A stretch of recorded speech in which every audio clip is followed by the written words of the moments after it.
Hello everybody! Welcome back to my channel. Today's video and Blind Woman Anticipates, and I'm so excited to discuss this plot and my predictions. I am actually currently on a reread of Blood and Ash by Jennifer L. Armentrout, and we're back to discuss The War of Two Queens, which is currently the fourth book in the Blood and Ash series, and I'm actually really excited, although I am less pleased by this description. There is so little in this description that I just want more. And the expected publication for this is March 15th, 2022. And hopefully by then we'll have a more detailed synopsis. But I tried to find one like, when One Last Stop came out by Casey McQuiston, Goodreads didn't have a very detailed synopsis, but Audible did, and I tried looking at Audible to see if there was a more detailed synopsis, but unfortunately there isn't. And so both Goodreads and Audible have this this very like not so detailed synopsis, and it makes me sad and upset that there is so little of this synopsis, because with more information I think predict more. So what I'm gonna do is I'm gonna talk about what I think could happen, my thoughts on this, and give you just my thoughts. But if I ever find a more detailed synopsis, I will make another part where I continue discussing the book. That is my plan, and I'll just see what I can do. You know what I mean? It's one of those things I can do. So here is the very short synopsis. From number one New York Times best-selling author Jennifer L. Armentrout comes book 4 in her Blood and Ash series. War is only the beginning. Yes, that's it. That's it. You heard it right. That's all we have. So I already know. Okay, so the end of Blood and the Crown of Gilded Bones. There we go. Now I got it. The end of the Crown of Gilded Bones. It basically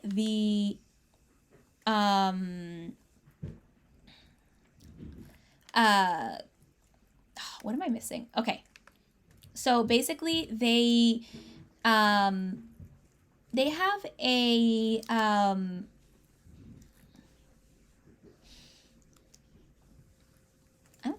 okay, I'm out of it. There's like there's a meeting with the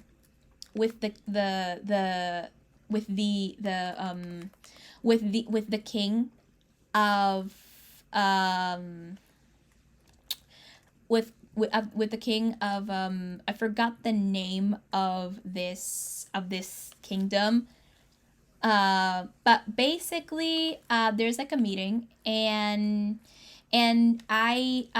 basically Poppy has declared war and basically used the king as a message to Queen Ileana, and also Sweet Castile was captured and he's now imprisoned again by this queen, and I am sad because Castile is amazing, and how dare you hurt sweet Castile.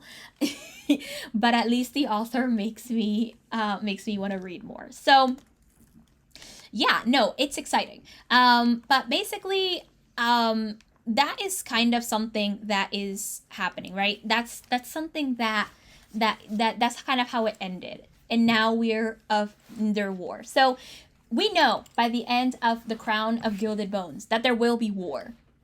Now, something I want to bring up, I brought up something about audiobooks in one of my other Blind Woman Anticipates videos. Which one was it? When it comes to the fact that I read all these books in audiobook, I brought it up once, because I do listen, the majority of my reading is through audiobook. Braille takes a long time to read, just a record, physical reading for the blind is not as quickly as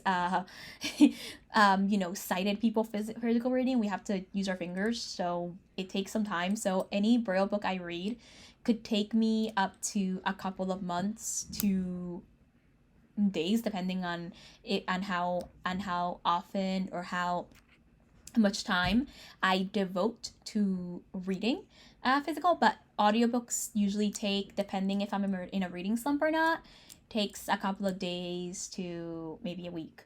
So I did read from the entire Blood and Ash series so far in audio, and I have all 3 books in audio, in Audible. I bought them, and but I mentioned the same thing with Hell's Library, that I did the same for Hell's Library, and one of the things that that I notice in the in these 3 audiobooks is the time. So it usually, here, I'm gonna check right now. I'm gonna see if I can find it.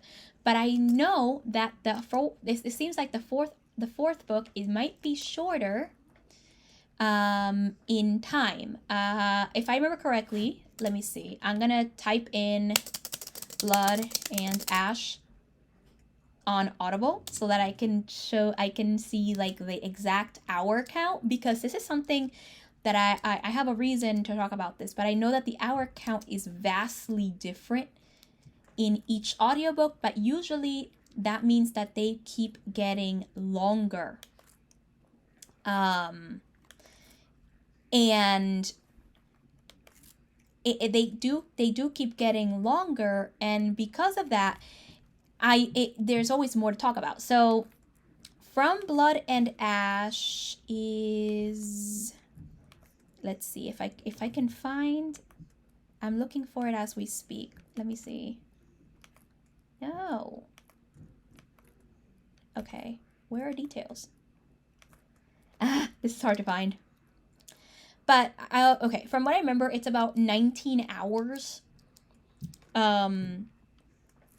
It's about 19 hours, and I believe that the second book is about 24 and something hours, and the third book should be around that time as well, while the fourth book is only 12 hours. Okay, look, here it is. The first book is 19 hours and 46 minutes. That is the audiobook narration for the first book. So from there, the books usually get longer. But now we have the fourth book that is only 12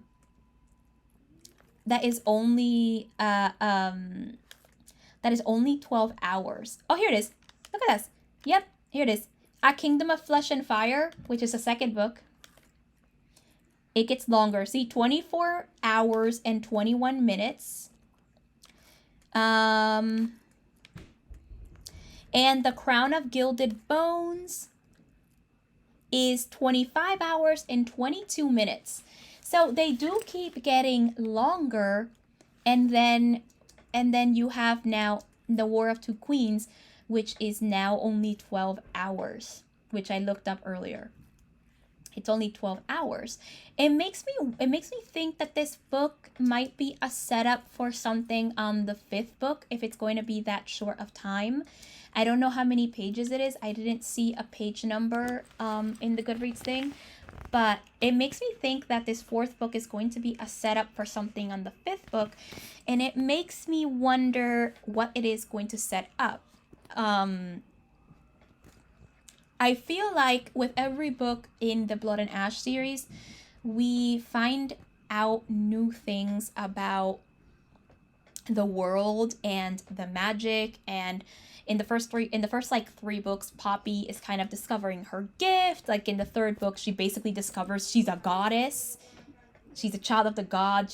She herself is the granddaughter of Nyctos, the king of the gods, who of course we'll learn more of in A Shadow in The Ember, which I'm super excited to read, which I believe is coming out this month in October, and I'll be reviewing here in this channel. I'm so excited.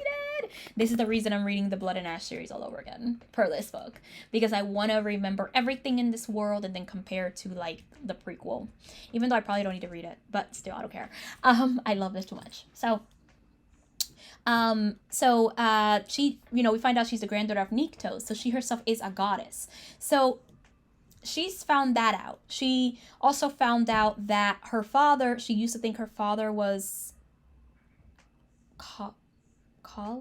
I can't remember his name, something with a C.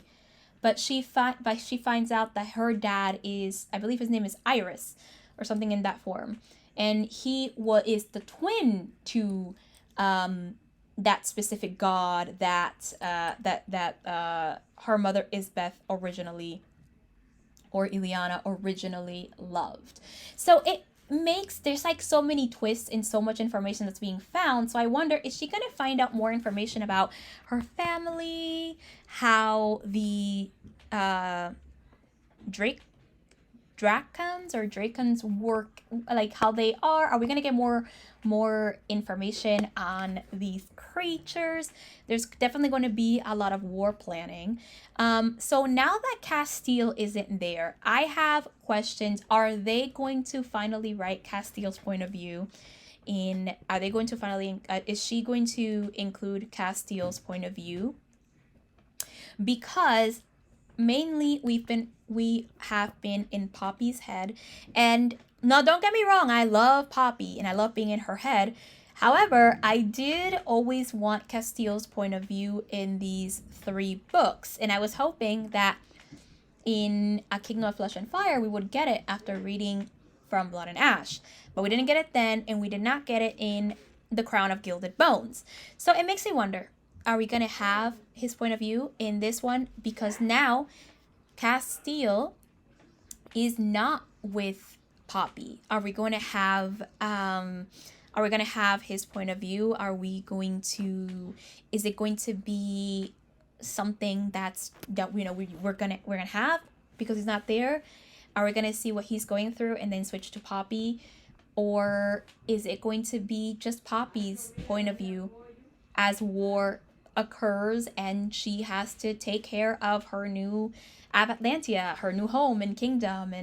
And I am hoping, I really hope that she saves Castile as well, because it would be awesome if she did, because I would love for them to be reunited. Honestly, they're like awesome. They're awesome together. They're so awesome together. So I'm very curious if that's going to be something that's going to come up. Like, are we going to have both of them? I especially enjoyed Castile's point of view in the Red Pearl scene, which was a bonus scene that's basically like that was written and like you can find online. One of the ways I think you get it as a welcome gift is if you sign up to Jennifer L. Armentrout's newsletter, which I did just so I can get the scene, like, but I haven't gotten any emails on that, so whatever. And I just wanted to get the scene. So I want to know, is it going to be like, what are we doing? Are we going to get Castile's point of view finally, though? Like, in this specific interesting part? Because I want to know how his life is there. And I want to know also, like, if the gods, I want to know if, like, since it's, like, war between them, will the gods, like, actually wake and get involved? Like, that sounds kind of cool. But, I mean, I doubt they will, but it would be really cool if they did. But, like, there's so much. Like, what is going to happen? There's so much. And this description gives me so little to predict on. And I don't know. I don't know, guys. I don't know. But this is coming out March 15th of 2022, and I'm super excited to read it. I hope you guys are too, because it will be reviewed in this channel in detail. I don't know if it'll be spoiler or spoiler free, but there's so much. So I feel like we're definitely going to get more information, and that we are definitely going to love everything we're reading, because so far Jennifer L. Armentrout has made me love every single character, good and bad, and I am super excited. I also want to delve, just for the record, into her other books in her catalog. So I do want to review more Jennifer L. Armentrout books. I do have a couple of books beforehand, however. So maybe I don't know. I'll figure it out. But I do think this is something I kind of want to. I'll figure it out, but I want to make sure I review more Jennifer L. Armentrout books.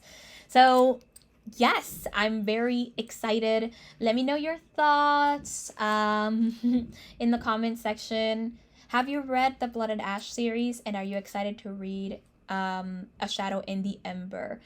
I'll see you tomorrow for a new video, and until next time, consume stories.